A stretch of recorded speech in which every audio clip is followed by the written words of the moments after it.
A, B, C, D, E, F, G. Teacher, why do you hate me? Standardized test paper mache. Make group projects go away. I can't wait to leave this place. Too bad college is the same.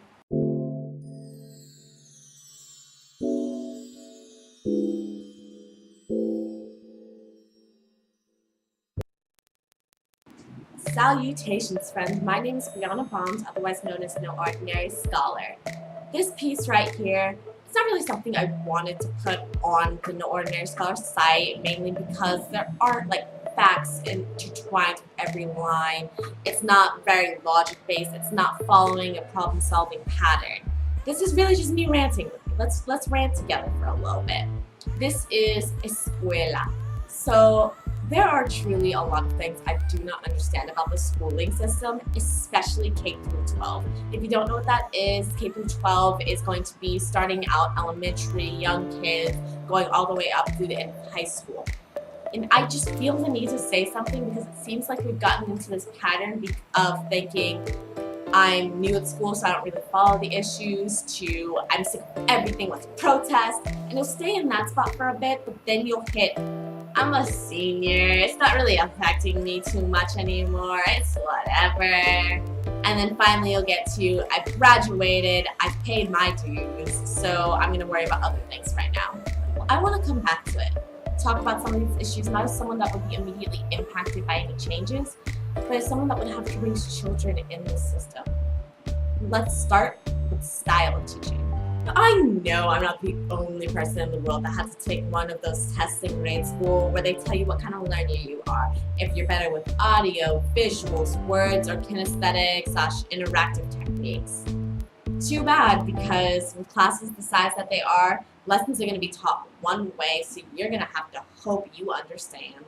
The problem is, these are already a bunch of kids trying to figure out who they are and where they belong, trying to make individuals of themselves. This style of teaching sets up a cookie-cutter format where if you don't fit, you're inadequate, and they don't need to add that kind of stress. Not to mention the fact that the system is so unapologetic towards real-world inconveniences like sick days, mental health days, and injuries. But no, you miss one day of class and you're 2 weeks behind in a subject you may not have understood in the first place. A major reason for this ridiculous pace is definitely standardized testing. Now I could, and may, do a full video on standardized testing alone, but let's leave it at by my junior year of high school, we had a week in the first semester dedicated to one standardized test.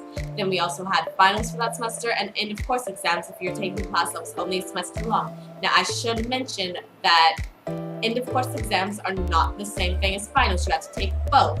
Second semester we had 3 straight months dedicated to one standardized test, and that led into more end of course exams and then finals. But what really bothers me about this is how society looks at school.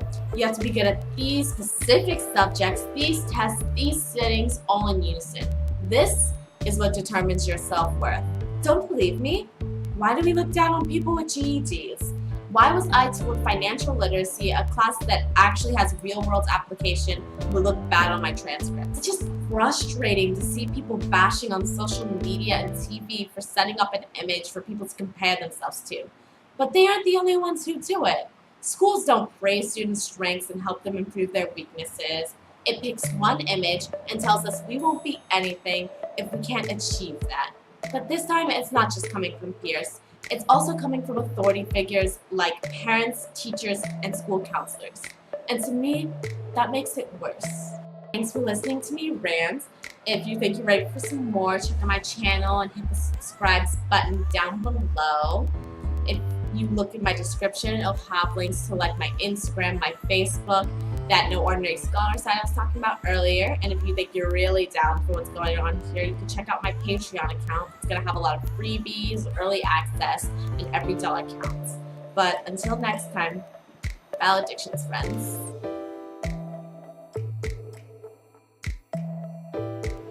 A, B, C, D. There's a cat here. Look at her. This is your fault. Now, go up. The schooling system, primarily K through 12, which, if you don't know what that is, that would be kindergarten. So you climbed up on my lap? This is the second kitten to do this today.